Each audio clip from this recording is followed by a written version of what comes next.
Yeah, Friday. The Friday podcast, right? Man, it's good when it's Friday, man. I mean, everybody celebrates the weekend, but man, there's just something special about Fridays, man. It is really, really good to have this Friday show up finally. It was a long work week, and we're back at school and all that crazy jazz. And things are hectic, and everybody's adjusting back to the work week and the work schedule, But hey, the podcast, it's here. The SMT Podcast, man, we got tons of good topics to discuss today. Probably like 5 or 6 solid stories and things to look at. Hey, big shout out to Mikey. Thanks for the super chat, buddy. Yeah, buddy. See a lot of fun things ahead here as we discuss these topics. We're going to be talking Qualcomm. Cheap smartphones that will be 5G compatible. They're getting cheaper. They're getting more affordable, actually. That's good. You get more people in those phones when they can afford those things. I mean, when 5G was first, just starting, well, if we count 2019, more like a beta test, in that way. What's up, TK? Good to see you, bro. The homie Ciova, Tito, hashtag Mod Squad. Yeah. That's crazy. TK isn't a mod on my channel? What type of madness is this? You have been knighted, good sir. TK's Garage in the house. Check it out on YouTube. Yeah, appreciate it, Mikey. Thanks for the super chats, buddy. Jeremy's in the house. The homie MS is here. I see Kathy. What's up, Kat? Gene's in the house. Idiot Test is here. I saw Info Assistant somewhere. He's probably in there. Big salute to TK. Appreciate you, man. Thanks for coming through and showing love. The homie Technoid's in the house. Tech Outlaw. The brother Keymon is here. Brennan, yeah. The homie Ronald, he's been riding with me forever, man. The big homie Ron. Kazzy's here. TK Chevin. Yeah, what's up, Nathaniel? What's happening? Hey, TK. No, I don't have the Joe Rogan mic, but they do have good mics. I mean, those the Real Deal podcasts have the top end hardware, so yeah. TK, you're tripping, dog. All y'all scripping. What's up, Steven? Justin, what is up, my dude? Yeah, good to see you, man. It's been a while. Let's go ahead and transition, man. Let's get this show started. All right. I don't know, today, for whatever reason, I don't know. I feel loose, I feel comfortable, I'm in my zone. I feel good about what I got going on around me for the show today. You guys are the best. The SMT Nation is here. Friday, September 4th, 2020. It is 8:55 p.m. right now in the live. Hashtag 2Live Crew if you're watching this right now as we are airing it. And then hashtag Replay Crew. Or Replay Gang, whatever you like, if you're watching this on recording. Appreciate you guys very much. Regardless of how you're watching, you guys are the best. Shout out to the SMT Nation. Do me a solid. Hit the like button. Share this, Twitter, Instagram, whatever. Whatever your socials are. Twitter tweeters. All right, so we're going to be talking Qualcomm.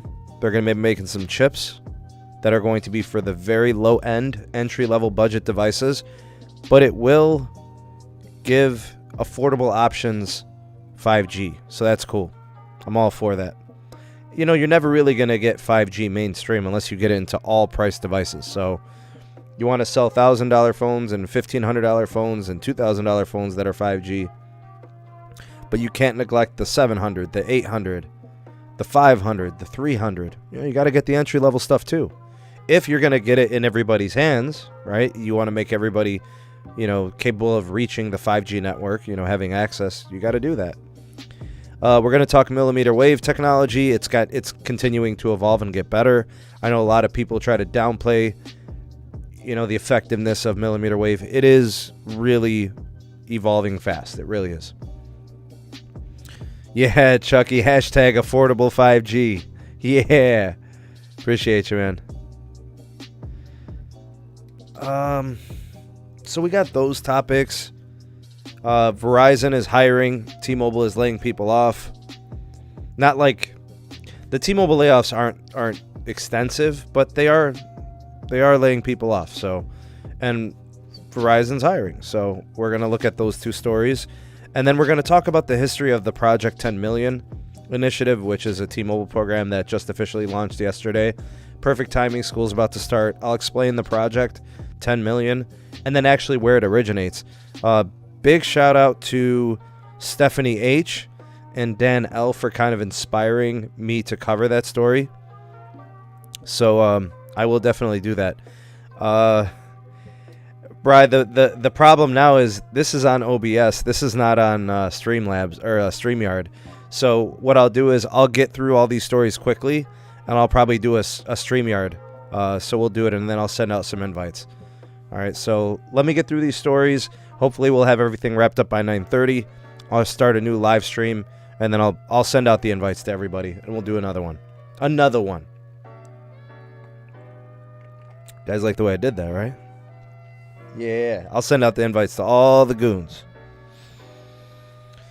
Oh yeah, deep breath. All right, we're about to do this. Okay. So I will be recording this for the audio only version of the podcast that goes out to Anchor, and then it gets distributed to like Apple and Apple Podcasts, Google Podcasts, Spotify, the whole shebang. So I will be kind of doing that simultaneously. All right, so story number one. All right, with the first story, we shall take a look at... What did I have written down here? Qualcomm. Okay. So if you want 5G to get to everybody and their mother, right? You want the flagship buying customer. You want the mid-range buying customer. Those that kind of fall in between. OnePlus range. Big shout out to Gene. Appreciate the super chat, buddy. You really do have to kind of fill every niche, right? You want to make sure that you cover all your bases, whether you're a manufacturer like Samsung, which I'm sure Samsung's going to have entry level. They're continuing to develop their mid-range options. Then they got their flagship lines with the Note and the S series, and now they've got the Folds and all these other different newer devices coming to market. But if you're going to get 5G to the masses, you've got to hit the sweet spots in pricing. So Qualcomm is bringing their A game.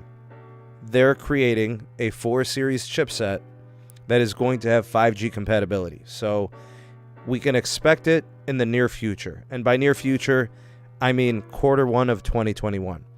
So we're in September. We are officially, right? We're headed into Q4.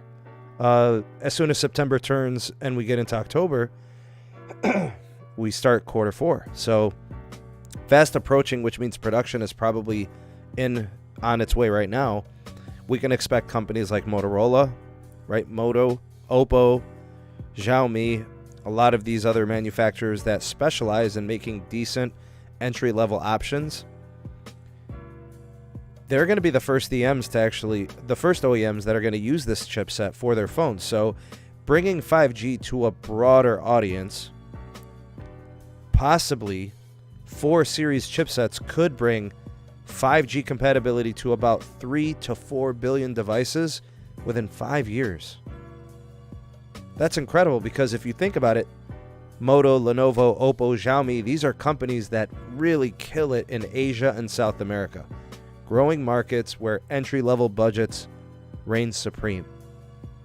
They just don't really have the money, right? They don't... I mean, if your income is limited... how are you going to buy a $1,500 Galaxy? How are you going to be able to afford a flagship level price that's $1,000 or more? That's unrealistic. I mean, even a $500 or $600 or $700 OnePlus might be unreasonable for a lot of these customers. So the entry level has to be given some attention here. So the 5G that we've been talking about here on the channel, and those that, are in the know, there's a hardware requirement. You can't just send a software update and boom, you got 5G compatibility. It doesn't work that way. All right, so up till now, the only real 5G modems we've seen, dating back to 2019, it was like the Qualcomm X50 modem, which was in the 855 chip back in 2019. So like the Samsung Galaxy S10 Plus 5G. We saw it again with the LG V50. Right, we started seeing them, and then the X55 modem came, and it was kind of like the evolutionary step of Qualcomm, kind of stepping it up a little bit. And then probably with the iPhone, right, we're going to start to see the next generation of chipset. And then in 2021 with like the S21 or whatever it's going to be called, they'll have the X60. But those phones are going to be expensive. They'll be $1,000 or more. Right, because they'll be mmWave compatible as well as sub 6 gigahertz. I mean, we've got the X52 now that's in the Snapdragon 765, and that's considered mid-range. But those phones are still coming in at like $600, $700. So that being said, with the flagships coming in between like $700-800 on the low end and $1,400 on the high end, mid-rangers falling around $500-600, the entry level needs some attention. You need $300 smartphones. You need $400 smartphones. Maybe a $350 smartphone. These devices, people will buy them. And if they have 5G and they can get to that price point, they will sell. They're not going to be great phones. They'll be okay, right? But if you want customers to utilize those new network accesses, you're going to have to come in with these types of price points. Now, I don't know what they're going to call the modem in that 4 series chipset, right? So I don't know if it's going to be the Qualcomm Snapdragon 445 or 465. I don't know what they're going to call it. But I don't know if the modem is going to be the X51 or the X53. I have no idea. All I know is that the focus is going to be sub 6 gigahertz. Don't expect mmWave, because the sub 6 gigahertz upgrade alone adds about $75 to $85 in hardware in the bill of materials. So making a phone 5G is actually going to cost manufacturers more money. And then to take it one step further, the mmWave is an even higher premium, and it generally raises the cost of these smartphones to be mmWave compatible. They'll go up like $130. So it's not cheap to make phones 5G and mmWave and 5G and sub 6 gigahertz. In terms of Samsung, they've already announced the Samsung Galaxy A52 5G, or I think it's A42. That's going to be their cheapest 5G phone, and that's going to be coming out very, very soon. I mean, they've got the A51 and the A71. Both have a 5G variant. They're coming in at like $500, $600, $700. Does that mean Samsung's going to bring a phone for $499 or $449 or $399? Could they do it? I don't know. We'll see. This Samsung A42 is supposed to have a Super AMOLED display, which is great at that price point, sub $500. In-display fingerprint scanner, so the biometrics built into the display. That's pretty cool. Probably have a headphone jack. Hopefully it has like a 4,000 milliamp hour battery. That'd be pretty cool, right? I want to give a big shout out to a couple of the newest members on the SMT Patreon page. Big shout out to Cesar Barajas. Big shout out to Jack. Jack, I believe, is a first-time member, so welcome to you, sir. And then welcome back to Cesar. We're glad to have you, man. Welcome back. So yeah, we'll see what these phones end up being like. I'm going to try them all. I'm going to try every type of 5G phone they manufacture. I'm going to try the high-end ones when they come out. I'm going to try the mid-rangers. I'm going to try the low-end too. And then, we'll see. We'll do reviews. We'll do some testing, and we'll provide the feedback. That's what the channel is designed to do. Inform the customer, make sure that you are in the know, and support consumers being informed and making the right purchasing decisions. We'll see what those phones are like. We're really looking forward to that in the near future. I don't know. Are you guys willing to try a 5G smartphone if it's $400? I mean, a lot of people say things like, oh, 5G's not there yet. Well, what if the phone only costed you $400?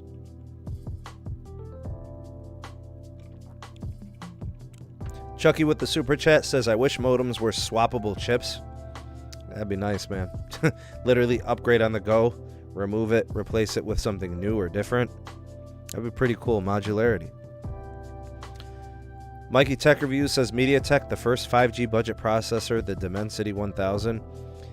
But that's like designed to compete with like the 8 series chips. So that's not really, I feel like that one's a little too high end for this class. Like this would be more entry level. So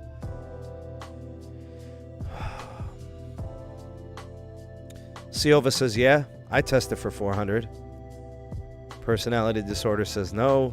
Ron says yes. I'm kind of leaning on that yes too. You know, at $400, it's not much risk.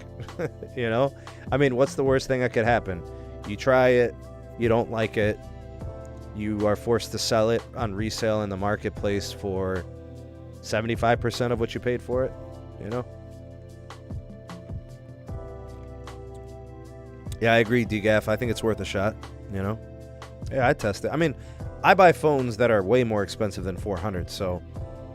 You know, maybe I can find a way to slide one into my rotation.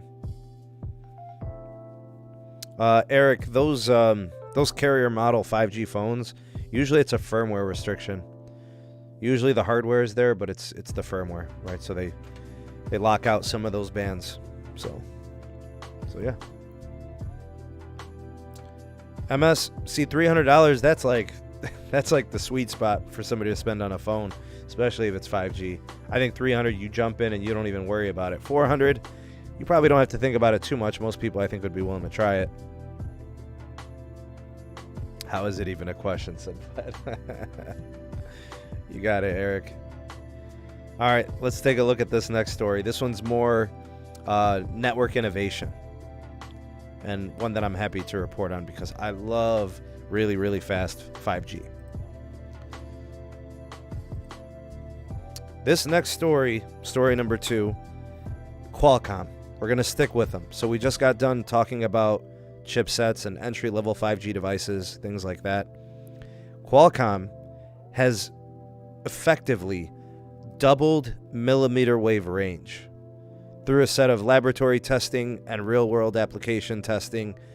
They're really doing a phenomenal job in making a very difficult technology work much more effectively. So the story on millimeter wave is that it has limited range, difficulty in propagation, getting through buildings, you know, penetrating glass and getting through walls and stuff like that. All of that is true. Millimeter wave is not an effective frequency range for in-building penetration in the traditional sense. It's not like PCS midband, right? It's not like low band, 600 megahertz, 700 megahertz. It's not like that. They're microwave frequencies. We're talking about frequencies between like 24, 28 gigahertz, 39 gigahertz, right? So it's difficult. But if you can improve the technology, it can become more useful and more accessible. So that's what Qualcomm is doing.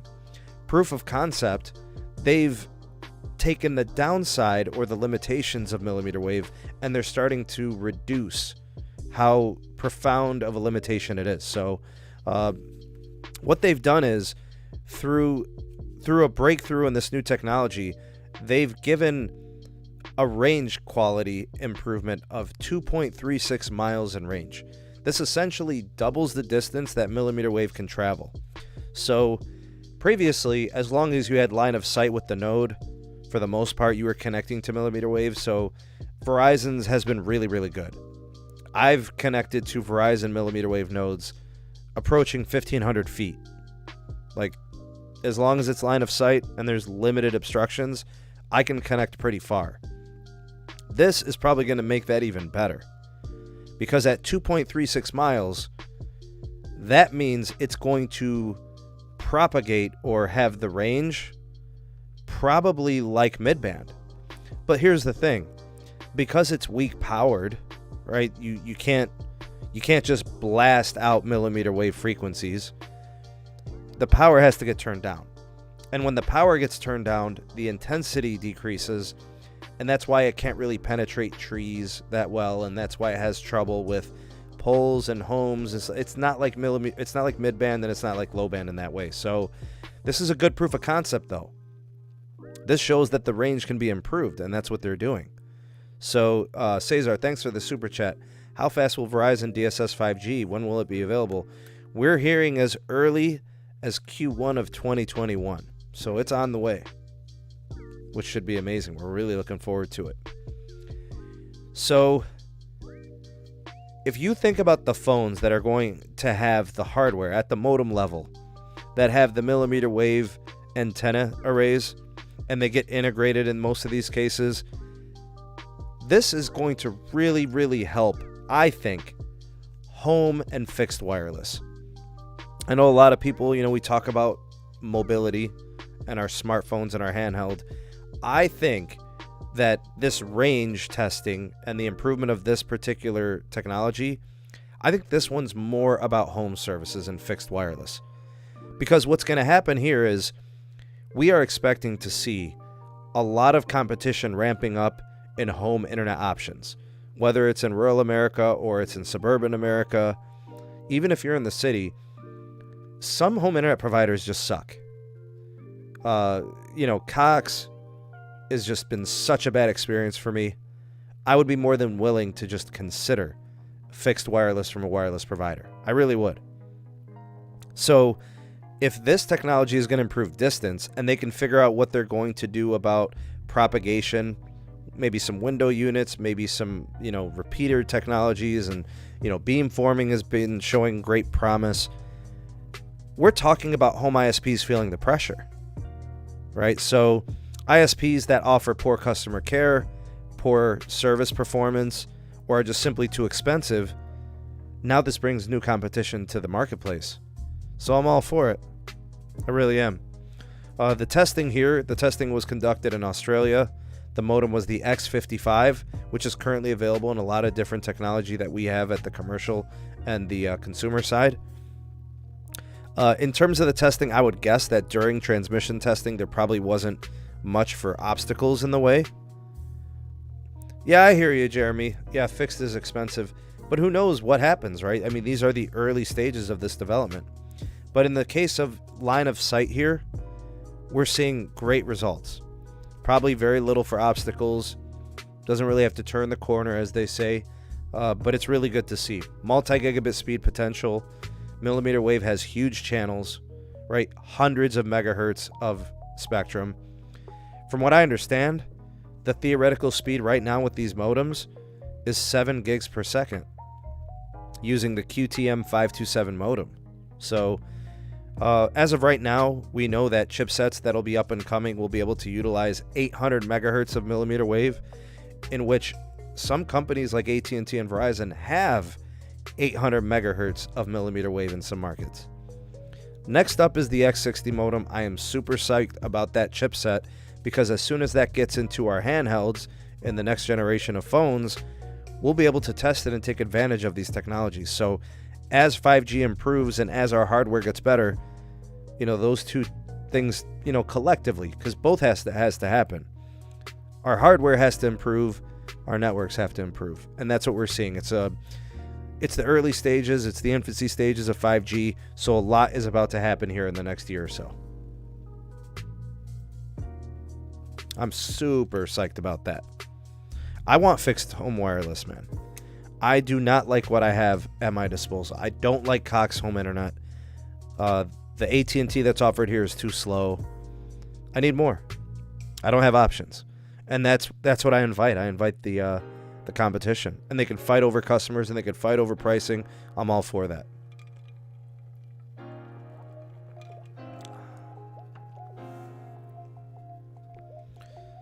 I don't know if I missed any super chats. I think the last one I got to was Cesar, so thanks, Cesar. Appreciate you. All right. Cesar with another super chat. Thanks, man. I love Spectrum Mobile. Got rid of Skunk Mobile. Yeah. Okay, so that means you probably also have the home internet service, right? So you got the Spectrum Home Internet, and then you got their mobile. I don't know how many lines you got, but from what I understand, they can give you a good deal on some lines. So yeah, it's a legit option for some people. The threshold at 22 gigs or whatever, I don't know what they slow you down to after, but it might be a little bit tough for some people. But hey, if you can save the money and it works for you, man, can't be mad at you for saving the money and getting good service. Because remember, you're on the Verizon Wireless Network, so you got one heck of a network to use.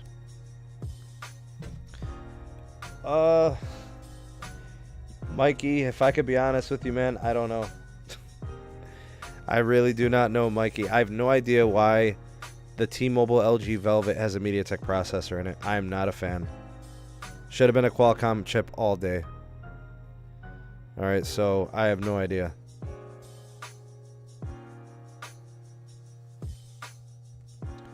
Alright, let's take a look at this next story. Alright, let's talk... the T-Mobile layoffs. Sheesh.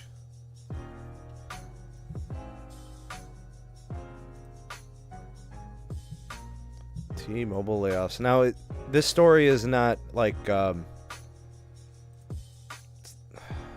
don't want to overstate it, but I mean, it's newsworthy. I found it in my news feed, right? So, all right, let's take a look at this one. T-Mobile laid off 70... what I wrote down here. T-Mobile laid off 74 Overland Park employees. For those of you that don't know, Overland Park employees means Sprint employees, right? So they were formerly Sprint employees that, since August officially became T-Mobile employees, but it looks like they're being shown the door. So these Sprint incumbents that, I don't know what their position was. They must have been working on the campus, on the premises. They're being sent home. So I don't know if they're getting a severance package or whatever, but yeah, they're being laid off. Previously, there were actually some layoffs at the Overland Park location in June, where T-Mobile laid off 200 plus employees. So if we estimate about 300 employees have been let go at the Overland Park campus, that kind of sucks, man. The thing about these mergers is there's always casualties when it comes to jobs. And there's no way around it, right? Maybe somehow, some way, John Leisure would have found a way to retain these people. It's possible.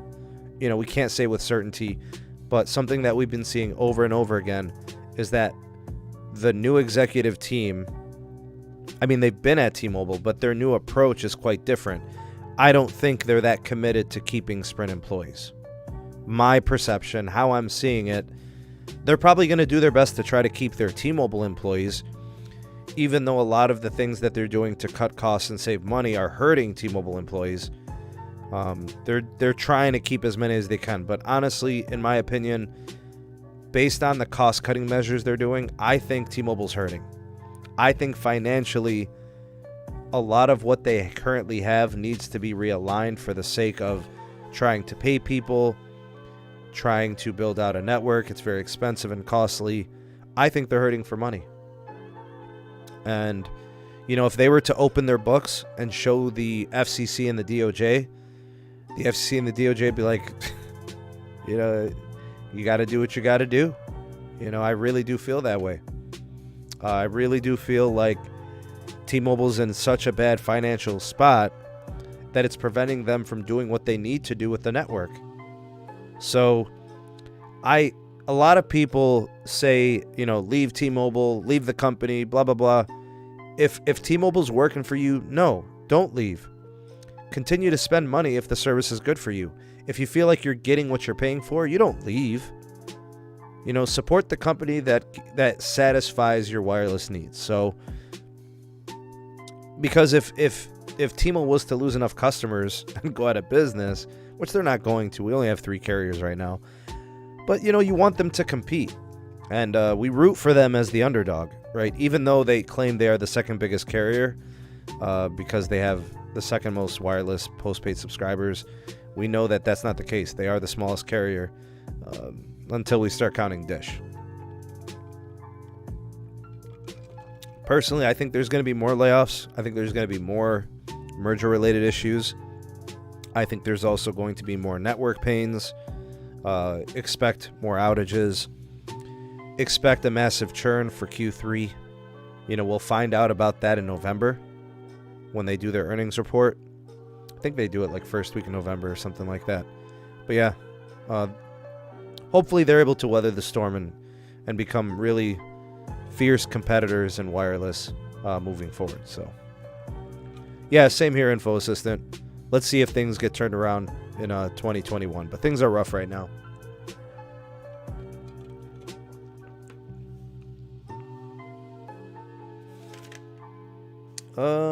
Next story.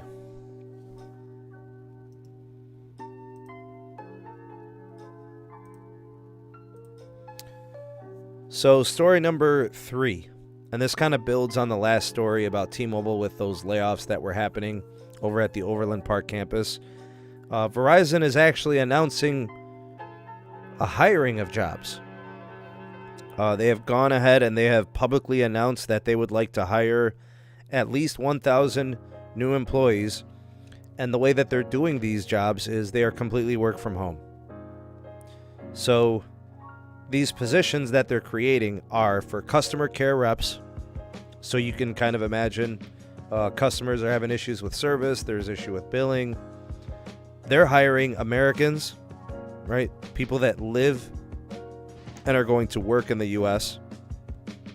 And they're going to hire 1,000 of them.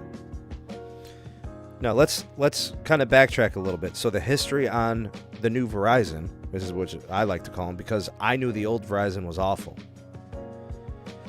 The new Verizon is quite different.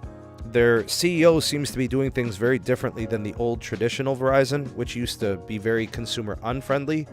This new Verizon seems much more consumer friendly, and they also are treating their employees very well. So just a couple of months ago, Verizon had the opportunity to lay off about 20,000 employees. They chose to retain them.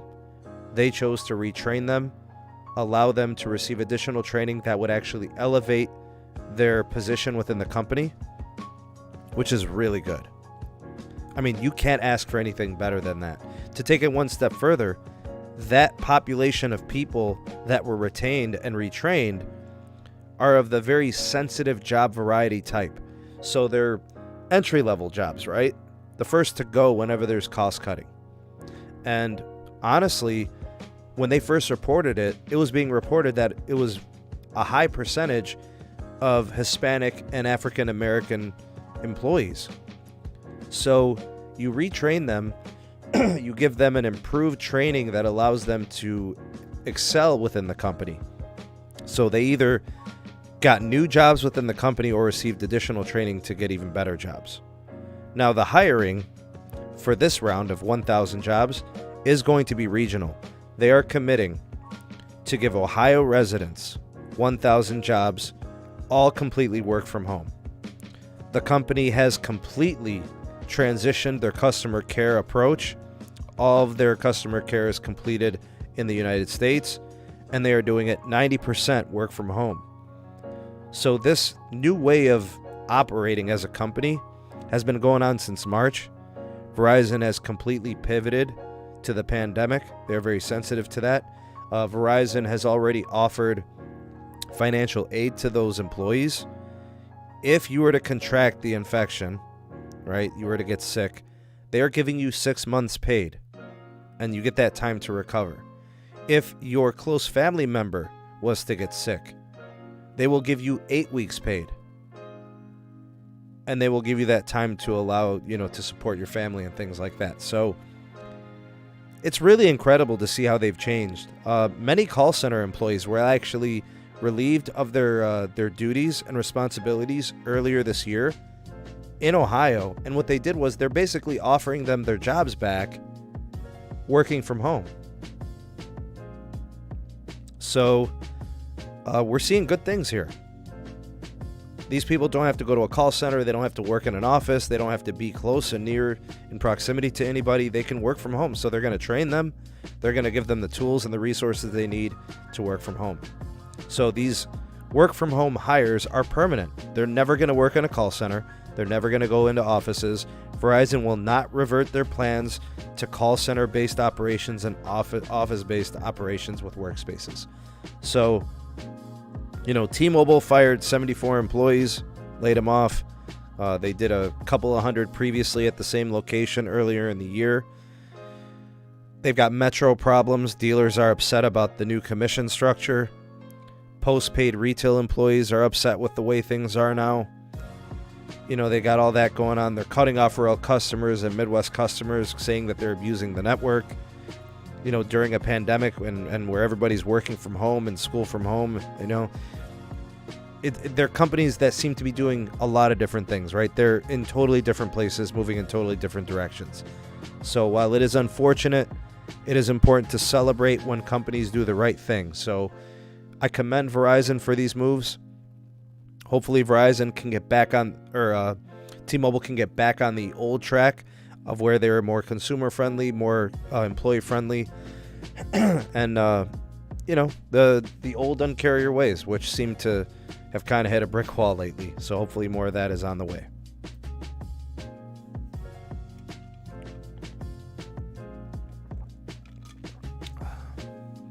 Yeah, Kat, I agree. Verizon's been doing a lot of good things lately. They really have. And, I joke and I say, they're the new Un-carrier. They've been doing good things. And I think we should celebrate that. I want to see T-Mobile go back to doing good things. Actually, speaking of T-Mobile, let's cover this Project 10 Million. This was the video I covered earlier today.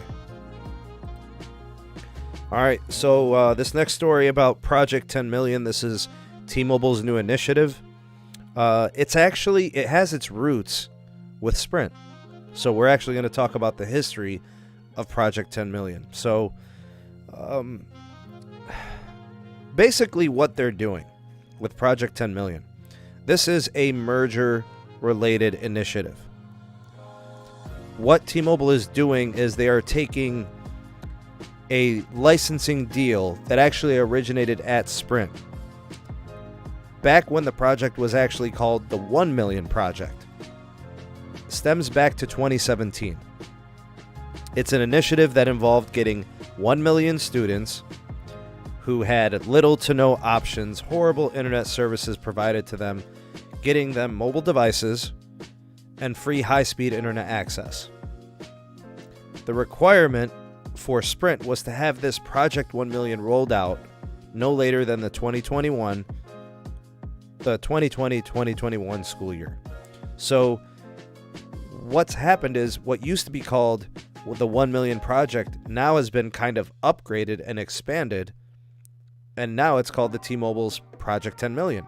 So being that it is an old Sprint initiative, the old Sprint initiative actually gave those students 3 gigs of high-speed monthly internet access. It's 2G speeds after the 3 gigs. No roaming included, but it gives them unlimited talk and text. So 3 gigs of high-speed data, then it's 2G. They get to pick a free device. So that could be a smartphone, it could be a tablet, a hotspot, or a laptop. All of them come with hotspot access. All of those accounts would be eligible for 4 years of service. High schools could apply for it, libraries, public housing, nonprofit organizations. It was really open to a lot of different groups. But let's go back to this licensing thing. So why Sprint, and why was this kind of required for Sprint to follow through on, and why did T-Mobile then inherit it? Because if you look at what T-Mobile's doing, they're essentially giving a little bit more. So the old Sprint initiative was giving 3 gigs of high-speed data. T-Mobile's giving about 8.3 gigs per month. It's like 100 gigs for a year. So that's kind of important to note.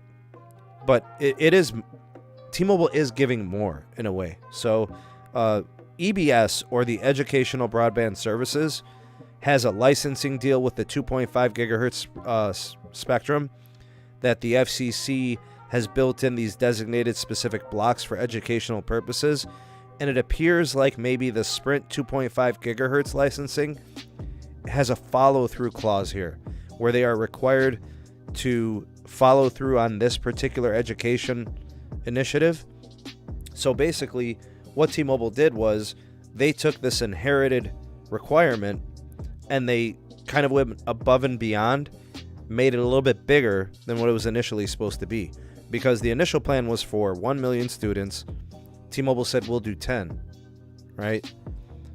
Sprint was giving, kids 3 gigs of data per month. Essentially, Sprint, just given 3, T-Mobile's going to give them like 8.3 gigs. So it's more. In my opinion, though, I think it's a little low. I think students in today's, data usage, right, in our current state of networking, I think students need more. I would like to see it be probably like at least 10 gigs a month. 15 would be nice. 20 would be great. And if somehow, some way the FCC could do it, which would be amazing, I would love to see 1 gig per day. That would be awesome. Because I have my students watch videos all the time. And what if you're the type of teacher that works with students in computer programming and networking? You're going to use all types of data. What if it involves students downloading and sending and uploading files? Software, right? Different programs. I just think that, maybe students need a little bit more. But like I said, Sprint was going to give them 3 gigs per month, and T-Mobile's giving them 100 gigs a year, which is like 8.3 gigs a month. So at least it's that much of an upgrade. Either way, that's the history of it. So I want to give a shout out to Stephanie H., a patron over on the Patreon page. I want to give a shout out to Dan as well, Dan L. They kind of inspired me to cover that topic because I actually reported on the 1 million project from Sprint back in 2017. I think I reported on it when I first built the channel back in like 2016. But I mean, it's so long ago, you completely forget about these things. Sometimes you have to look back, So nice job by them to kind of bring it up and make me think about it. I know Stephanie said she used to work for Sprint, so that's probably why she kind of remembered that thing. So yeah, good job by T-Mobile, good job by Sprint, having that deal and following through on that. So yeah, nice job there.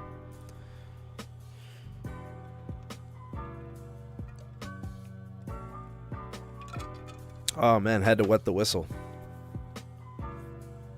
Let's see if we have any more stories. Or did I cover everything? I think we're good. I think we covered it all. Alright, so my goal was to be on here for 30 minutes. I think I did that. It's like 9:34. The goons want to come on. They want to hang out. So what I'm going to do is I'm going to make a new live stream. I'm going to send those invites out. So we will be back to go live. So be on the lookout. We'll be coming back on live, so look out for that notification. But I do want to take a moment to thank some people. So, I want to give a big thank you and a big shout out to all the members of the SMT Nation. For those of you that are unaware, the SMT Nation is a group of people. It's you. It's the subscribers, it's the viewers, it's the supporters, it's the people that share, it's the people that watch all the videos. It's those that encourage. It's those that bring positive energy to the community and do great things. So, big shout out to all the members of the SMT Nation, and you guys are the best. The community is why I continue to make the videos, do the live streams, and the community continues to grow. And to my astonishment, it's amazing. So thank you guys so much for your support. Thank you to all who donated tonight. Thank you to everybody who liked this video and shared it to all their socials. You guys are great. Hashtag 2LiveCrew if you watch this in the live. Hashtag Replay Crew if you watch this after airing on replay. Hashtag Ravioli Gang if you watch this while you're eating dinner or you were hungry. Hashtag Mod Squad for all my mods holding it down with the blue wrenches, bopping people in the head when they get out of line. And I feel like I'm forgetting one. Must be another hashtag. There's got to be another one. Oh, hashtag Form Voltron. If you got somebody out of here. Oh, hashtag Florida. That was another one. So, yeah, man. All the hashtags. Yeah. I think I got them all. Anyways, shout out to all the new patrons. If you guys are interested in becoming a member of the Patreon page, go ahead and check it out, man. We got all types of different tiers. Consider becoming a patron member. You get exclusive access and all types of perks live streams, podcasts, early access videos, unique content. If you like what the YouTube channel is doing, you can get more there. Maybe it's your first time here. You just got, a recommendation. Hey, SneedMobile Tech. Yeah. Watch a couple of videos. Maybe you've been lurking. You definitely should subscribe. Activate the bell notification icon so you never miss an upload from the SMT. And that's it. That'll do. Thank you all for watching this edition of the podcast. We hope to see you soon on the next video. We'll be going live. Keep your eye out for a notification. Hashtag notification squad. You guys are the best. I'm the SMT, and we out this piece. Peace.